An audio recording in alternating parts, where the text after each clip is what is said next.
네, 자 마지막 우리 수업을 이제 시작해 봅시다. 자, 아마도 마지막에 또 바빠서 얘기 못할 수도 있어서 지금 하는 얘기인데, 자, 이 수업이 이제 끝이 나면 여러분 시험을 치는 사람들은 공부를 좀 더 하셔야 됩니다. 한다는 말이 소화시켜야 됩니다. 이거. 그래서 천천히 내용을 정리하면서 자기의 스토리를 다시 한번 스스로 이렇게 그려보시고, 그리고 제가 나눠준 그 프린트물 같은 거 보고 그 지문들 이게 어느 시대냐 이게 파악할 수 있어야 됩니다. 네. 그래서 그런 연습을 계속 하셔가지고 기본이든 심하든 끝까지 또 그 기출문제 기출문제 자료들 있죠.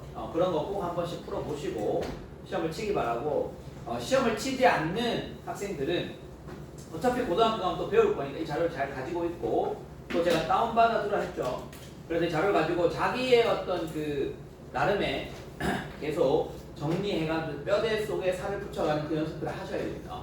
틈틈이 고등학교 가면 다른 거 공부할 양이 많기 때문에 역사가 그렇게 강조되지 않습니다. 그러니까 여러분 틈틈이 비는 시간이나 자투리 시간도 활용해서 그렇게 하기 바랍니다.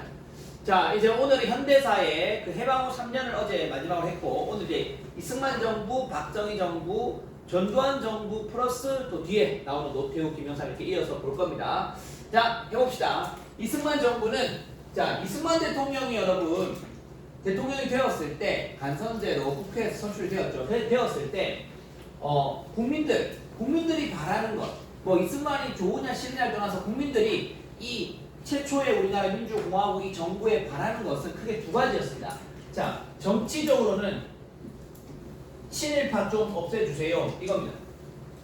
정치적으로는 여러분이라도 저라도 그랬지 않겠습니까? 와, 일제시대 때 저 당당하게 살았던 놈들이 지금은 벌 받아야 되지 않느냐, 그거에 대해서 처벌해 주세요, 이게 되게 컸을 거고, 두 번째, 경제적으로 좀 먹고 살게 해주세요. 경제적으로 너무 힘들어요. 어떻게 먹고 살게 해주세요. 그 당시에 경제라는 거는 뭐 금융 이런 게 크게 없었습니다. 그러니까 그 당시에는 토지 문제 플러스 뭐 부동산이 뭐 토지도 포함되겠죠.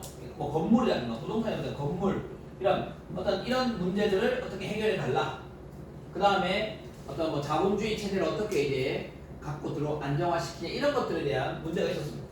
가장 이제 핵심적이었는데, 사실 결론부터 말씀드리면 이승만 정부는 이 친일파 청산은 못했습니다. 자, 못했다, 안 했다, 의미가 다르죠. 이승만 정부는 할 의향이 크게 없었습니다. 그 말은 못했다보다는 안 했다에 가까울 수 있겠죠. 그 다음 경제 발전에 있어서는 앞으로도 계속 나오겠지만 이승만 대통령이 경제에 대해서 조금 이렇게 뛰어난 성과를 내지 못합니다. 워낙 가난한 것도 있었지만 경제에 그렇게 해박한 사람이 아니었습니다, 이승만 대통령은. 그러나 한 가지는 성공합니다. 그 한 가지가 바로 뭐였냐? 농지개혁을 성공시킵니다. 북한은 이걸 토지개혁이라고 하는데 우리는 농지개혁이라고 합니다. 자, 농지개혁은 성공시킵니다. 자, 이게 가장 중요한 성과 중에 하나입니다. 자, 결론부터 말했습니다. 자, 그럼 한번 볼게요. 자, 제가 어제 3년 동안의 그 이승만 정부, 3년 동안의 해방 후 미 군정 기간 동안에 미국이 원하는 목표는 여러분 친일파 청산이었습니까? 이 나라의 안정이었습니까? 나라의 안정이었습니다. 그러니까 안정이었기 때문에 미 군정화의 친일 관료들은 여전히 자기 자리에 있었고, 경찰도 여전히 자기 자리에 있었고, 군인도 여전히 자기 자리를 지켰습니다. 그리고 이 군인을 좀 본다면 좀 특이한데요. 선생님, 일제시대 때 우리나라 군인이 어디 있어요? 오히려 박정희 대통령이 되기 전에 만주 군관학교를 찾아가서 천황에게 혈서를 쓰면서 충성을 바치고, 또 그 외에 강도 특설단에 있었던 백선엽이라든가 이런 나중에 우리 한국군을 이끄는 사람들이 일본군 출신들, 일본군 장교 출신들이 많았습니다. 그들이 내려옵니다. 그들이 해방 후에 우리 군을 차지합니다. 그래서 어떻게 보면 참 시작이 애매한 그런 부분들이 있죠, 분명히. 근데 이승만 대통령은 친일파가 아닙니다. 이승만은 일본을 싫어했습니다. 근데 쌤 왜 봐줬어요? 자, 이승만은 일본을 얼마나 싫어했냐면 한일 그 협상해가지고 우리 수교 맺는 거 있잖아. 그것도 이승만한테는 안 됩니다. 일본하고 안 해요. 이승만은 일본에 강경한 입장이었습니다. 그런데 친일파를 남겨둔 이유는 정치적으로 이승만은 계속 미국에서 활동을 했습니다. 하와이나 미국에서 활동을 했기 때문에 일제강점기 때 우리나라 국내 기반이 없어 이승만. 그렇다고 뭐 만주에 가면 이승만 기반이 있나? 없어. 상해도 없어. 이승만은 별로 안 친했어 그쪽 사람들하고. 만주 쪽이나 상해 임시정부나 안 친했어. 그럼 이승만의 기반은 다 미국이었단 말이야. 그런데 국내에 이제 들어와서 대통령이 되고 뭐 정당을 만들고 대통령이 되는데 이승만을 지지할 세력이 필요했던 겁니다. 그러니까 어떻게 보면 친일 관료들과 이승만이 손을 잡습니다. 서로가 서로에게 도움이 되는 거죠. 어떻게? 이승만은 그들을 그대로 두고 자기를 지지해달라. 그럼 그들은 뭐야? 우리 뭘 하지 마라. 우리는 그러니까 그 친일파들 얼마나 쫄았겠어 처음에. 와 이제 우리 죽는 거 아니야 했는데 미군 이제 우리 놔두네. 이승만도 우리 놔두네. 좋아 이승만 오케이 이렇게 하는 거죠. 다 이승만 지지하는 겁니다. 서로의 윈윈 그렇게 가는 거죠. 근데 그것이 국가 전체적으로는 옳았느냐라는 판단을 해본다면 또 다른 문제입니다. 자, 그래서 처음에 근데 국민들이 원했기 때문에 반민족 행위자 처벌 특별위원회가 열립니다. 이게 뭐냐면 친일파 청산하는 위원회가 열렸어요. 위원회가 열리는데 이 위원회가 열리는데 사실상 거의 이승만 정부가 방해를 합니다. 이승만 정부 거의 방해합니다. 반민특위가 줄인 말이야. 반민족 행위자 처벌 특별위원회. 그래서 실제로 여기에 막 신고가 들어왔어. 이제 예를 들면 여러분들이 반송에 누가 침입합니다. 재송동에 누가 침입합니다. 다 신고를 했단 말이야. 그럼 전국적으로 얼마나 많이 나왔겠어요. 나왔는데 거의 다 기소되지 않습니다. 그리고 몇 명, 진짜 손에 꼽힐 만한 몇 명이 처벌받았다가 그것도 6.25 전에, 6.25 전쟁 전에 다 풀려납니다. 친일 할 만한 거죠. 이게 저는 우리 역사에서 굉장히 단추를 잘못 끼운 역사 중에 하나라고 생각합니다. 그리고 우리 저번에 정우성이 영화에서 말했던 것처럼 그들의 그 후손들이 이때 살아남은 그 후손들이 얼마나 많은 권력을 갖고 있었을 텐데 권력과 경제적 어떤 그거 다 갖고 있을 거 아니야. 그들이 그대로 유지하면서 현상 유지하면서 자기 자식들을 또 스카이 대학 보내고 또 높은 자리에 올려보내고 이러면서 우리 사회를 완전 지배하게 돼요. 뭐 우리 사회의 모든 분야에 다 지금도 지배하고 있다 이렇게 말할 수는 없겠지만 상당한 권력을 갖고 있는 그렇거든요. 그래서 저는 이게 프랑스와 너무 비교되는 것 같아요. 그럼 프랑스는 독일하고 발이 붙어있죠. 독일의 나치 히틀러 세력이 독일에 쳐들어왔을 때 프랑스가 밀립니다. 프랑스가 완전 밀려요. 밀리면서 프랑스의 드골 장군이 드골 망명 정부라 해서 영국으로 사람들 데리고 갑니다. 근데 프랑스 안에서 또 엄청난 친독일주의자, 친나치주의자가 등장해요. 우리나라 친일파처럼 등장하는데 프랑스가 2차 대전이 끝나고 나서 드골 정부가 돌아와서 전부 다 수청합니다. 죽이거나 쫓아내버리거나 추방해버리거나 재산을 빼앗아버립니다. 그 대대적으로 실시합니다. 한두 명이 아니라고 수천 명, 수만 명 합니다. 그 작업을 하면서 그 드골 정부가 이렇게 말합니다. 심하다고 할 수도 있고 뭐 누가 뭐라고 할 수도 있겠지만 앞으로 우리가 또 후세에 누군가의 침략을 받아서 나라를 빼앗기는 적이 있을 수도 있다. 그러나 다시 한번 그런 일이 겪는다 하더라도 우리나라 프랑스에는 조국을 배신하는 자는 없을 것이다 이렇게 말해요. 왜? 과추방하고 이런 걸 봤잖아 사람들이. 그죠? 봤단 말이야. 그럼 정우성이 왜 그때 그런 말을 했겠어요? 정우성도 본 거야. 우리나라는 처벌 안 해. 그리고 그 사람들이 계속 그 자리를 유지하고 있어. 그리고 그 사람들의 자식들 계속 잘 되고 있어. 우리나라 이거야. 그걸 보았기 때문에 정우성도 그런 얘기 하는 겁니다. 그리고 현실이 그런 게 많기 때문에. 왜 프랑스와 대한민국의 엄청난 차이예요. 그렇다고 프랑스는 지금 문제가 없냐? 그렇지는 않습니다만 적어도 어떤 그 나라를 팔아먹는 그 앞에서 우리는 지금까지도 참 안타까운 역사를 겪고 있는 중요한 부분 중에 하나입니다. 자, 두 번째 봅시다. 이제 귀속 재산 처리. 자, 경제 봅시다. 경제.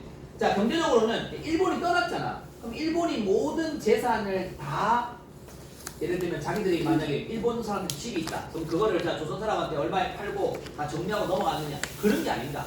남겨진 재산이 상당히 많습니다. 뭐 집만 있는 게 아니라 공장도 있을 거고 장사하는 가게도 있을 거고 그런 귀속된 우리한테 남은 재산을 어떻게 할 것이냐.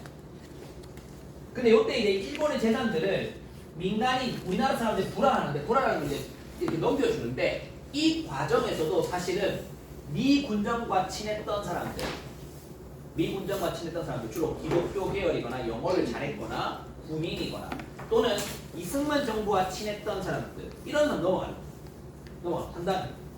그러니까 이게 뭐예요? 정경유착이 무슨 뜻이에요, 여러분? 정치와 경제가 딱 붙어 있는 이런 게 이때부터 시작되는 겁니다. 왜? 정치적인 사람이 월급만 받으면 정치하는 게 아닙니다, 여러분. 어떤 그게 다 비리와 돈과 관련이 있습니다. 정치인들이 여러분 구속될 때 보면 돈과 비리 이런 게 관련이 있다고 보면 이런 것들이 붙어지는 거죠. 권력의 자리에 돈이 따라가는 거예요. 그 다음에 독점자본 형성. 소수가 엄청난 재벌이 되는 그런 거의 시작이 이제 시작되는 겁니다. 자, 그 다음 봅시다. 자, 그런데 이제 하나 잘했다 했죠. 하나 잘했는 부분은 농지개혁입니다. 자, 이건 뭐냐면 기억나시나요? 앞에 보면 일본 사람들이 지주하고 소작이라고 사이 안 좋게 하기 위해서 막 경작권도 없애버리고 막 뭐랄까 농민들은 정말 죽을 맛이었는데 어떻게 하냐면 이제 지주제를 없애버려. 뭐라고 하냐면 이런 거야. 예를 들면 네가 엄청 부자인데 농사 안 지어. 얘가 엄청 부자인데 땅은 엄청 많은데 그것도 농토를 그냥 뭐 어떤 도시가 아니고 농지를 엄청 많이 갖고 있는데 실제 농사는 지는 안 지어. 그럼 어떻게 한다? 어느 정도 일정 양을 제외한 나머지는 의무적으로 다 팔아야 되는 거야. 뺏는 게 아니라 다 무상으로 몰수하는 건 북한이고 우리는 유상으로 매입하는 거야. 의미가 다르죠. 무상 몰수냐 유상 매입이냐. 유상으로 매입을 해서 적정 가격이 있어. 유상 매입을 해. 그럼 매입해서 어떻게 하느냐. 진짜 농사를 짓는 농민인데 자기 땅에 없는 사람 있잖아. 그 사람한테 무료로 나눠주는 게 아니고 유상 분배죠. 유상 분배 이해가시나요? 자, 유상 매입, 유상 분배. 그런데 문제는 농민이 땅 갖고 싶어 하는데 돈이 없을 수 있잖아. 그 농민이 내가 땅 사고 싶은데 특히나 내가 지금 농사 지은 이 땅을 사고 싶은데 돈이 없어. 국가가 아주 싼 이자로 할 수 있도록 천천히 갚아도 된다고 해주는 겁니다. 좋은 제도죠. 자, 그래서 이거를 성공합니다. 이게 6.25 전쟁 전에 성공이 다 완료가 됩니다. 이게. 근데 이게 6.25 전쟁 전에 완료됐다는 게 무슨 의미가 있냐면 자, 봐봐, 생각해봐. 여러분이 대다수의 농민인데 6.25 전쟁 시작됐어. 자기 땅이 없어. 근데 북한군들 내려와가지고 막 인민을 해방해주겠다면서 여러분한테 막 땅 다 나눠주겠대. 그럼 어떻게 될까요? 열심히 싸울까요? 자기 땅 지키려고 나라 지키려고 할까요? 북한 편 들겠죠, 오히려. 북한 편 들겠죠. 근데 이게 됐기 때문에 이게 다 농지개혁이 완료가 됐기 때문에 누가 쳐들어왔다. 자기 땅과 자기 마을과 자기 동네를 지키기 위해서 죽을 힘을 다해 싸우는 겁니다. 그걸 지키기 위해서. 그런 게 시험에 나오진 않겠지만 굉장히 의미가 있는 거예요. 그래서 이거를 성공시킨 사람이 농림부 장관 조봉암입니다. 농림부 장관 조봉암. 자, 요게 왜 중요하냐면 조봉암이 이거 해가지고 엄청 인기를 끕니다. 사람 대중적인 스타가 등장한 거예요. 그래서 나중에는 대선 후보에 등장한 거예요. 조봉암 나와, 조봉암. 대선 후보에 등장하죠. 대선 후보에 등장해서 이승만이 기분 나빠서 죽여버려요. 뭐 이승만이 가서 죽이고 이런 건 아니지만 아이러니하게도 이승만과 대접했던 대선 후보는 다 죽습니다. 그것도 조봉암은 어떤 공산주의자로 몰아가지고 진보당 사건을 나중에 죽입니다. 자, 한국 전쟁 전에 성공시켰다. 자, 그래서 내가 아까 얘기했죠. 정치적인 개혁은 실패했고 경제적 개혁은 됐다. 자, 시작을 했다. 그러나 농지개혁은 성공한 것이지 경제적인 발전에 대한 뭐 프로세스라든가 어떤 구체적 계획을 갖고 있지 않았습니다. 이승만 정부는 잘 못했어요. 자, 그리고 나서 이제 드디어 6.25 전쟁이 빵 터지면 6.25 전쟁. 자, 한국 전쟁이 그냥 일어난 게 아닙니다, 여러분. 자, 보세요. 미국이 아니고 중국이 국민당과 장제스의 국민당과 그 다음에 마오의 공산당이 싸웠죠. 싸웠는데 초반에 이제 누가 우세했다 했어요? 장제성이 우세했는데 나중에 뒤집어집니다. 그리고 이거는 있잖아. 공산당이 잘해서일 수도 있지만 장제스를 비롯한 국민당 정부가 타락했기 때문에 그렇습니다. 미국이 탱크 지원해주고 무기 지원해주고 팔아먹고 그러니까 뭐 어떻게 이기겠어 그러니까. 그래서 여러분 항상 제가 하는 얘기지만 장비와 무기로만 싸우는 건 아닙니다. 전쟁할 때. 결국 아무리 좋은 무기가 있어도 그걸 운용하는 사람이 중요한 거예요. 사람이. 그러니까 저는 막 학교에서도 수업이 바뀐대. 뭐 이제 AI로 뭐 수업을 하느니 그 다음에 여러분 또 뭐가 있어요? 무슨 GPT로 수업을 하느니 또 이제 전자책이 나온다 하죠. 네. 올해부터 뭐 어떻게 하는지 모르겠어. 여러 가지가 막 나온다 하는데 그런 것들이 아무리 많이 나와도 그것을 운용하는 교사와 그것을 활용하는 학생들이 어떠한 사고와 생각을 갖고 그걸 쓰느냐. 물론 잘 활용하면 좋겠지만 단순히 어떤 세상이 막 변하니까 그냥 따라간다 이런 느낌이 아니라 좀 어떻게 활용해서 그것을 우리 세대에 우리 시대에 적용할 것인가 하는 걸 조금 고민을 해봐야 할 필요가 있거든. 항상 운용은 사람이야. 사람이 중요하고 사람이. 자, 결국 여기에서 공산당이 이깁니다. 최종적으로 이긴 게 언제다? 49년이죠. 그러면 이겼다는 말은 중국 본토를 공산당이 차지했고 국민당은 쫓겨나서 어디로 갔어요? 대만, 타이완으로 가게 되죠. 자, 지금도 그렇게 유지되고 있죠. 자, 그 다음에 미국이 극동 방어선을 껐습니다. 극동이라면 이제 동아시아에 미국이 방어선을 껐는데 미국이 이렇게 꺼버립니다. 무슨 말이야? 한반도는 자기들의 방어선이